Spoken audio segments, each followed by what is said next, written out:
So that covers off our defaults.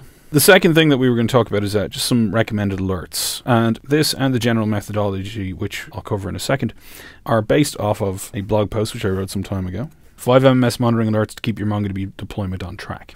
Okay, so it's a blog post. It's written by me some time ago now, but feel free to read through it. We're going to get to the methodology, which is at the top, in a second, but let's just quickly look at 5 recommended alerts. Okay, so host recovering, RepliLag, which is now replication lag, I believe. So some of these names have changed. This was written some time ago. Connections is still the same. Lock percentage is still the same. And replica, I think that's now replication oplog window or something along those lines. So there's 5 recommended alerts for any production system, particularly any production replica sets. And the rest of the blog post goes through the rationale and how you would pick those. I'm also going to cover that with an example in the methodology in a second. But let's see what it takes to actually configure these. So host recovering, that's the first one. Okay, so let's do that. This one's pretty straightforward. So when I've clicked on add alert, the target here is any host of any type and is recovering. You can see you can pretty much alert on anything that we're measuring. I'm going to say any host. If any host that I have configured goes into a recovering state, I want to know about it. I want to know if it lasts for more than, let's just say 2 minutes, and resend after 15 minutes. Email is fine. And here's where you'd select your roles. So for this type of alert, you probably want it to go to everybody. And we cover roles in a separate lesson, exactly what these are capable of, etc. But you could decide to only send this alert to, say, the group owner. Or perhaps the administrators don't want to get this, and everyone who has read-only access is the appropriate audience, right? So there's lots of different ways you can mix and match these. Most of the alerts I've been setting up in small groups and everything else. Generally, I'm going to tick all roles. If people don't want to get alerts, they'll very quickly tell you that, so you can always remove them later.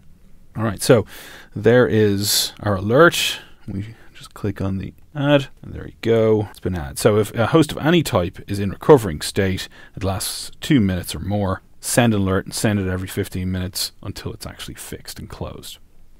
I'll just do one more of these, and this time I'll pick lock percentage. It's going to be very much similar, and picking the criteria and everything else, and the decisions you have to make about who it gets sent to are very similar as well. So I won't go through them all, but I'll just talk about lock percentage as a second example.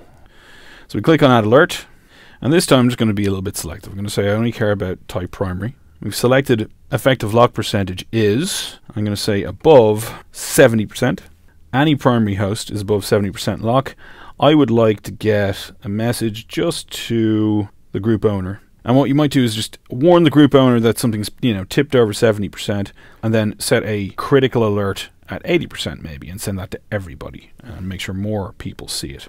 Just in case there's some false positives, I want to know if it lasts for more than a minute. Actually, let's make that more than 2 minutes, just so you get 2 samples. Resend after 10 minutes. Send it via email. Send it to just the group owner.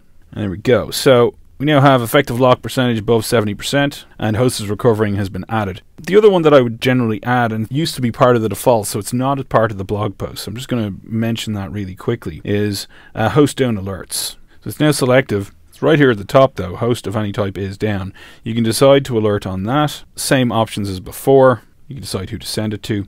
And of course that's a host down from the perspective of the monitoring agent. Okay, so the monitoring agent is checking, pinging the host, gathering statistics. If it can't connect to the host or can't connect to the MongoDB process and get that information, then that's what it considers a host to be down. So if you want to know when your monitoring agent considers your host to be down, this is the alert to configure. Did confuse some people originally, so that's why it's not in there in the defaults anymore, because it is, of course, the monitoring agent's perspective, and it's not actually saying that the server is down and things like that. So generally people got a little bit confused, so we've left it out of the defaults for now, but you can still configure it if you so wish.